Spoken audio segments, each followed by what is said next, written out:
उत्तर प्रदेश में सियासत की एक नई हलचल शुरू होने वाली है। अभी लोकसभा चुनाव आने वाला है मार्च में, लेकिन उसी मार्च के दौरान एक ऐसी खबर है जिसमें भाजपा और सपा के नेताओं के लिए सबसे बड़ी खुशखबरी शामिल है। यूपी में राज्यसभा की 10 सीटें खाली हो रही हैं। 2 अप्रैल 2024 को राज्यसभा के 10 मेंबरों का कार्यकाल समाप्त हो रहा है।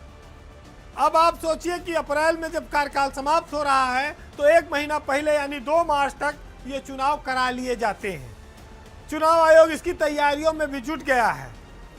अब ऐसे में जो राज्यसभा की 10 सीटें खाली होंगी उसमें से हिसाब किताब ये है कि अभी 9 सीटें भाजपा की हैं और 1 सीट समाजवादी पार्टी जया बच्चन की है, जिस पर वो राज्यसभा की मेंबर है।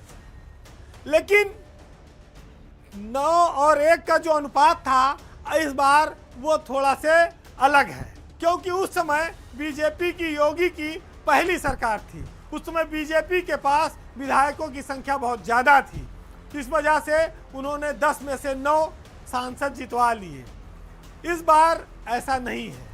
विधायकों की संख्या बल के आधार पर देखें तो इस बार समाजवादी पार्टी 1 की जगह 3 राज्यसभा के सांसद बनाएगी।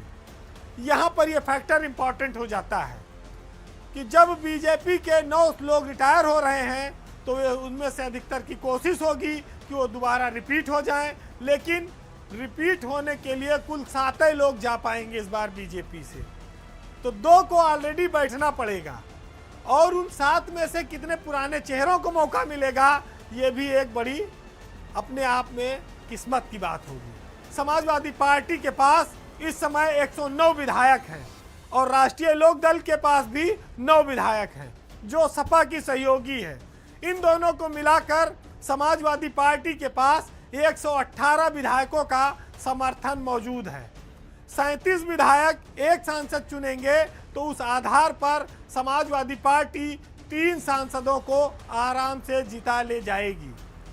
अब भाजपा के जो 9 लोग रिटायर हो रहे हैं उसमें सकलदीप राजभर जो पिछली बार राज्यसभा के मेंबर बने थे, पहली बार थे, उनका कार्यकाल समाप्त हो रहा है। GVL नरसिम्हा राव आए थे दक्षिण के प्रदेश से, यूपी से राज्यसभा मेंबर बने थे। विजय पाल तोमर, इनका भी कार्यकाल समाप्त हो रहा है, ये भी जा रहे हैं।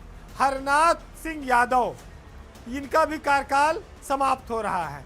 और सुधांशु त्रिवेदी को आप सब लोग जानते होंगे। अनिल अग्रवाल, अशोक वाजपेयी, अनिल जैन, कांता करदम, ये नाम भी हैं जिनके कार्यकाल समाप्त हो रहे हैं। तो ये बड़ी दिलचस्प जंग होगी क्योंकि लोकसभा का चुनाव चल रहा होगा। उसी दौरान टिकट को लेकर कई सारे लोग नाराज भी होंगे, कई लोगों के टिकट भी कटेंगे। बीजेपी के सामने ऐसे लोगों को थामने की, उनको कहीं एडजस्टमेंट करने की एक चुनौती भी होगी। और राज्यसभा के साथ साथ विधान परिषद के भी 13 सीटें आएंगी अगले महीने में। तो इन दोनों को मिलाकर कुछ लोगों को भाजपा ये लालीपाप दिखा सकती है कि रुके रहो, यहाँ नहीं वहाँ आगे तुम्हारा एडजस्टमेंट हो जाएगा।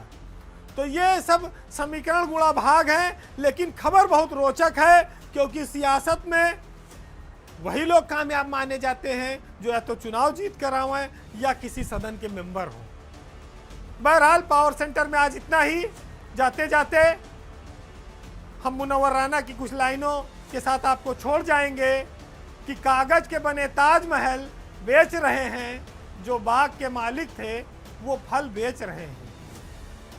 जमीन वालों की कोई वकालत नहीं चलती जब कोई फैसला आसमान से उतरता है और एक ही चौखट पे सर झुके तो सुकून मिलता है।